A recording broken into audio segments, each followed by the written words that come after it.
Israel realiza um importante ataque contra os Houthis no Iêmen, só que dessa vez quase elimina uma liderança super importante da Organização das Nações Unidas. Enquanto isso, as apurações acerca da queda do avião E-190 Embraer, que saiu do Azerbaijão em direção à Rússia e caiu no Cazaquistão, começam a avançar e mídias ocidentais como a Euronews e a Reuters já adiantam que o Cazaquistão deliberou que a culpada foi a Rússia, que abateu o avião. Falar um pouquinho também, galera, sobre Moçambique, que tem hoje a fuga de mais de 1.500 presos, enquanto há intensos protestos no país e às vésperas de uma guerra civil, graças à vitória de Daniel Chapo da Frelimo, o que significa para o país africano, e falar um pouquinho também, galera, sobre o Putin, que fala numa reunião de líderes da Euroásia sobre a necessidade e a sua vontade mesmo, tá? De uma paz entre Rússia e Ucrânia, mas o Lavrov deixa bem claro que não aceitará uma trégua porque isso só beneficiaria os ucranianos, inclusive colocando que existem países ocidentais que já estão mediando a situação, até falando que a França, a contragosto da Ucrânia, também está tentando mediar uma possibilidade de acordo. Para finalizar, galera, falar um pouquinho sobre o Trump também, que anuncia que pode sair da OMS, uma das organizações mais importantes do mundo, deliberando já um certo isolacionismo americano, e traz uma mensagem de Natal, criticando bastante a esquerda americana, mas de novo falando do Canadá, do Canal do Panamá e da Groenlândia, colocando que são objetivos dos americanos. Se vocês querem entender um pouco mais sobre esses assuntos, e muito mais também sobre geografia, geopolítica, atualidades, política, polêmicas, enfim. Tudo para você se manter sempre bem atualizado. Já se inscreve no canal, deixa seu like e compartilha esse vídeo, que eu, professor Ricardo, conto muito com a sua ajuda. Belezinha? Pessoal, recado rapidinho da nossa parceira do canal. A bota Thunderbell é muito versátil, feita para uso urbano, tático, trilhas e até mesmo com EPI, pois possui CA. Possui um sistema anti-perfuro feito de material balístico que protege seus pés de pregos, vidros e outros objetos perfurantes. A sua palmilha garante maciez e conforto similar a um tênis, mas tem muita resistência na sua construção, com solado colado e costurado que resiste até 300 graus. O couro no book é fácil de limpar e a bota é muito ventilada, garantindo extremo conforto. É 100% nacional e vem com 180 dias de garantia contra defeitos de fabricação. Então clica no link que está na descrição e usa o cupom para um desconto especial para garantir já a sua bota Thunderbell. Bom, galera, então bora lá pro vídeo, ó. Como eu trouxe para vocês na introdução, a gente sabe, né, que existe todo um grupo chamado de Eixo da Resistência, que é contra a presença dos Estados Unidos no Oriente Médio e também dos seus principais aliados, principalmente de Israel, formado por Hezbollah, pela Jihad Islâmica, pelo Hamas, membro do Paquistão, do Iraque. A Síria era, né, quando era o Bashar al-Assad era o presidente, o Irã a grande coordenação, e talvez um dos grupos mais atuantes, principalmente do ano passado para esse ano, sejam os Houthis ali no Iêmen.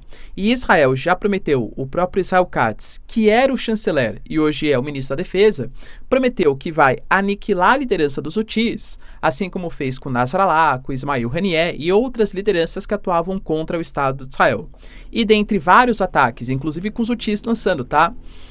Mísseis em direção a Tel Aviv, alguns com sucesso, não na eliminação de civis, tá? Mas assim, causando uma queda da confiança, né, no sistema de defesa, por exemplo, aérea de Israel. A gente teve Israel respondendo mais uma vez, dessa vez com ataques contra o aeroporto, portos ali na região e também contra estações de energia.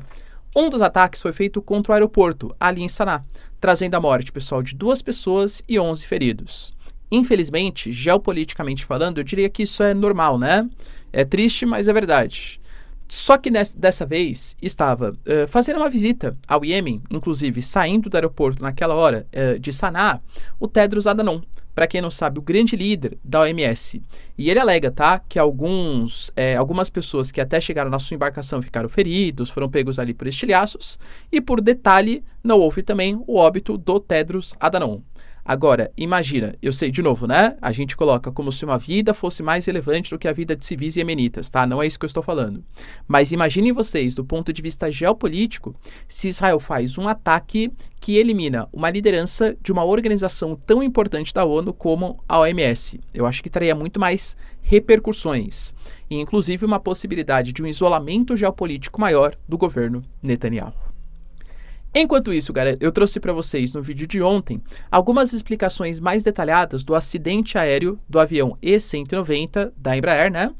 que tinha saído ali do Azerbaijão, de Baku, em direção a Grozny, que é a capital, a cidade mais importante da Chechênia, uma região autônoma, mas uma região da Rússia, e que por algum momento ali houve algum sistema de interferência de GPS, mais ou menos durante uma hora, o Flight Radar, por exemplo, não conseguiu apurar qual era a localização exata, quando de repente o avião apareceu ali no Cazaquistão, inclusive fazendo um pouso forçado, aparentemente, né, cara, durante um tempo ali, ele acabou funcionando ou meio que planando sem a força dos motores, e dos pouco mais de 60 passageiros, a gente teve mais de 30 e quase 40 que vieram a óbito, tá? Ou seja, um acidente aéreo. Algumas questões que se colocam, né? Poxa, professor, mas um acidente, o que exatamente aconteceu? Quando você começa a observar a fuselagem do avião, você observa que existem vários buracos. O piloto e a Rússia estavam apurando que poderia ter sido o que a gente chama de um bird attack, né? Ou seja, os pássaros colidiram com o avião, enfim, e causaram algum tipo de acidente. Só que, alguns indícios, né, que a gente percebe, por exemplo, os furos na fuselagem são típicos de mísseis antiaéreos. Lembrando, pessoal, que os mísseis, eles explodem e formam como se fosse uma espécie de nuvem de estilhaço. Aí esse estilhaço pega no objetivo, né, trazendo muito mais chance de sucesso, vamos colocar assim, nos ataques. Ao mesmo tempo, naquele momento, inclusive, é uma região, né, é uma região de constante conflito aí, inclusive com drones ucranianos atravessando aquelas posições. Então, enquanto os chechenos estavam se defendendo de um possível ataque de drones, pode ser, de novo, cara, não há conclusão exata, mas que possa ter acontecido algum tipo de erro, ou seja, ter também interceptado com um míssil, né, de defesa antiaérea um avião comercial.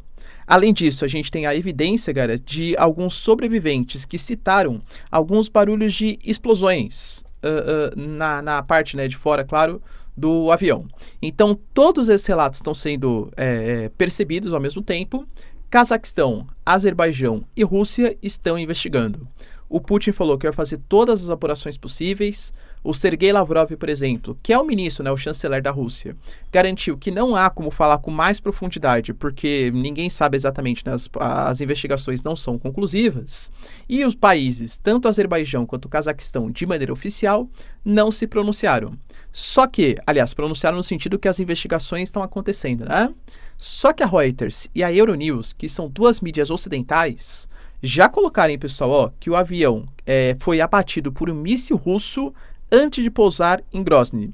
Inclusive, né, é muito estranho você pensar que quando houve o acidente ele estava em Grozny e aí de repente ele fez um desvio passando por cima do oceano para cair no Cazaquistão.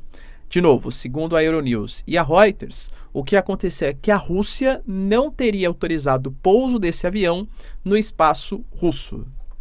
Professor, isso é verdade? De novo, eu estou trazendo para vocês duas fontes, Euronews e Reuters, que falaram de pessoas sob condição de anonimato do Cazaquistão. Oficialmente, Azerbaijão, Cazaquistão e Rússia não se pronunciaram. Estão falando que estão averiguando a situação. Mas de acordo, né, com o que tem na fuselagem, com os relatos dos passageiros, acredito que possa ter sido um acidente, entre aspas, né, com os russos, os chechenos que ali estavam, confundindo aquele avião comercial com algum tipo de drone. Numa situação de guerra, infelizmente, de novo, né, é comum.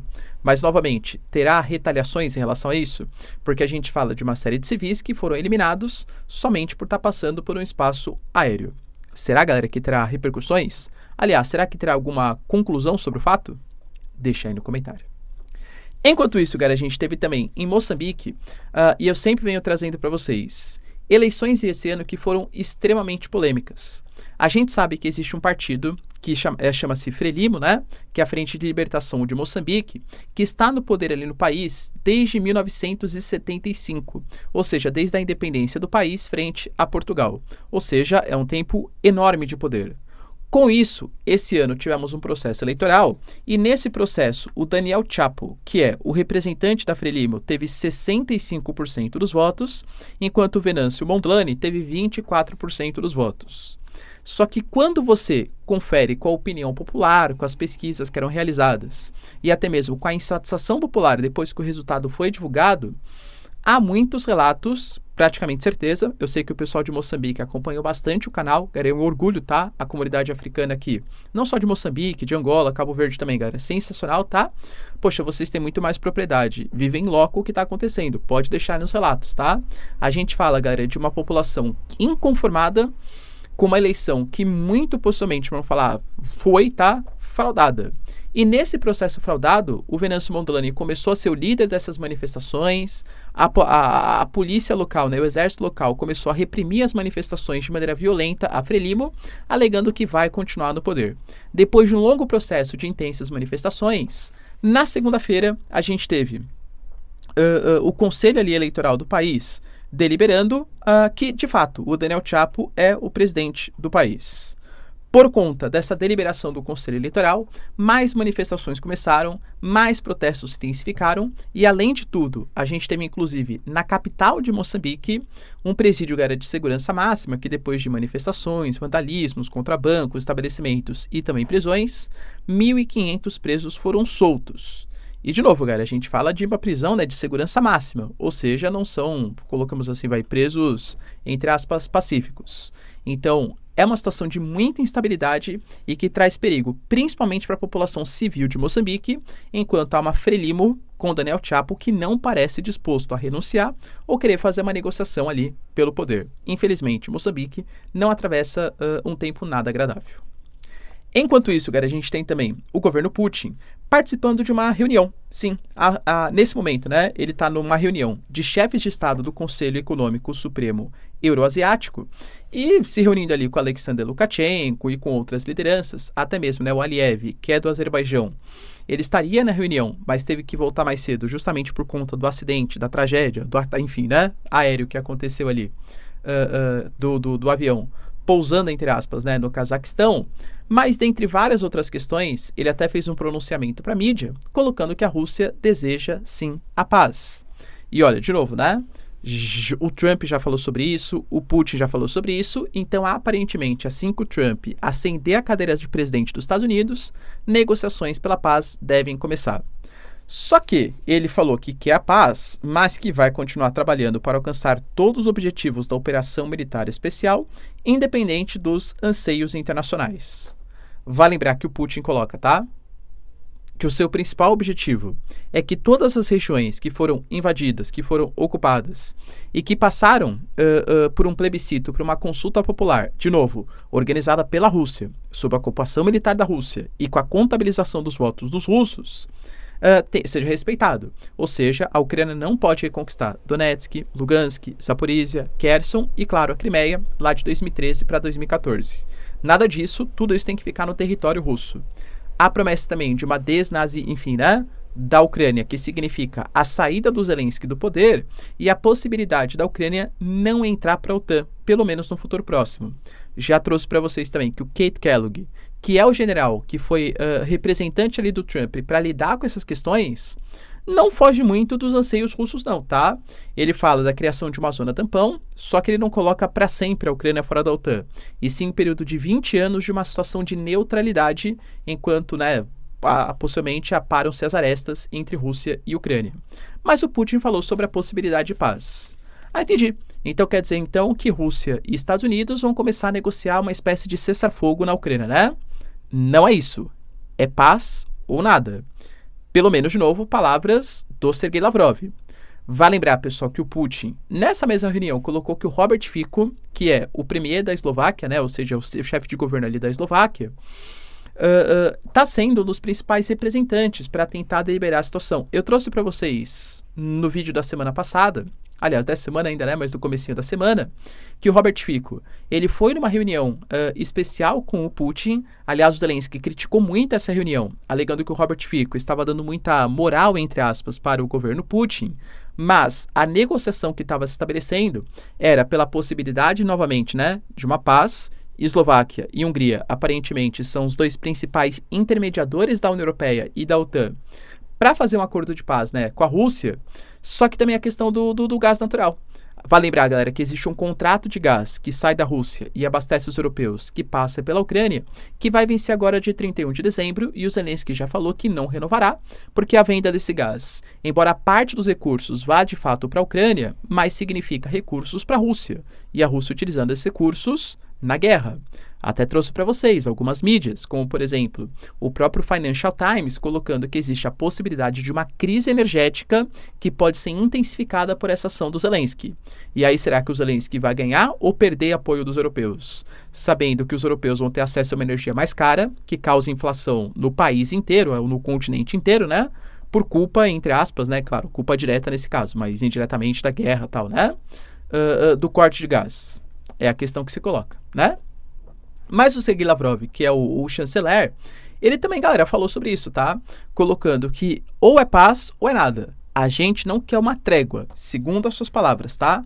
Não haverá trégua porque a trégua é um caminho para lugar nenhum. A gente não aceita conversas vazias.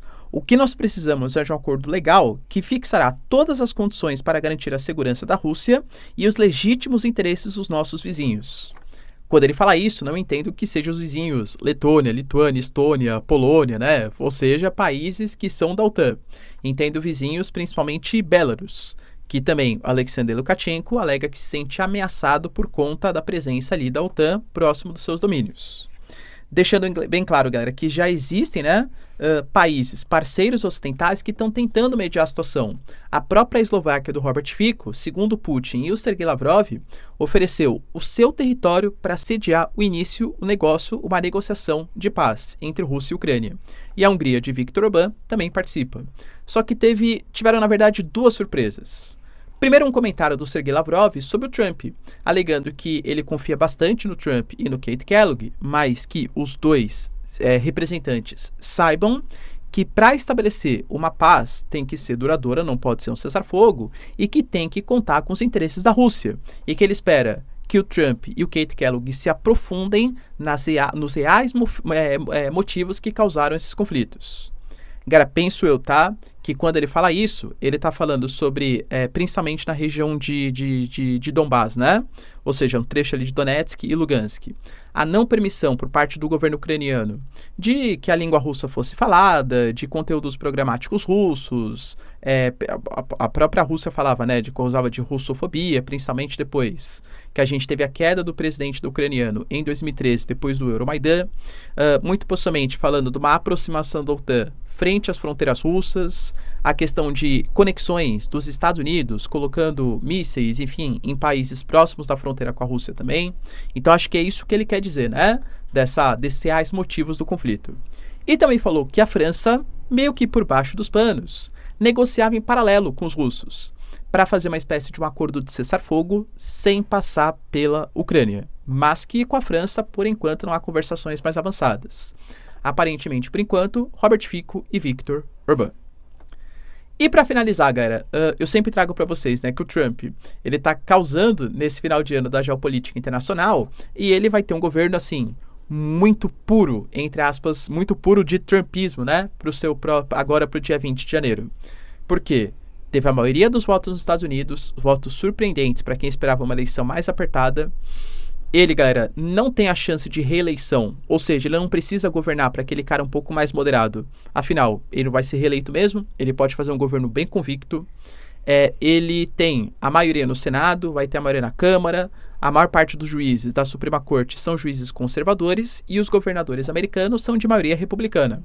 Ou seja, ele está com tudo o que se espera para fazer um governo puro na questão ideológica do Trump. E ele vem prometendo isso. A questão do combate à pauta woke, ele falou, por exemplo, agora recentemente, né, que no primeiro dia de governo ele vai tirar os americanos do OMS. Para quem não sabe, a OMS é Organização Mundial da Saúde. É um organismo, né, ligado à ONU, que fala, cara, dentre outras questões, né, sobre algumas legislações internacionais, principalmente, ou recomendações internacionais, ligadas à questão sanitária, à questão de saúde. Ele alega que não passa de um puxadinho da China, segundo ele, tá?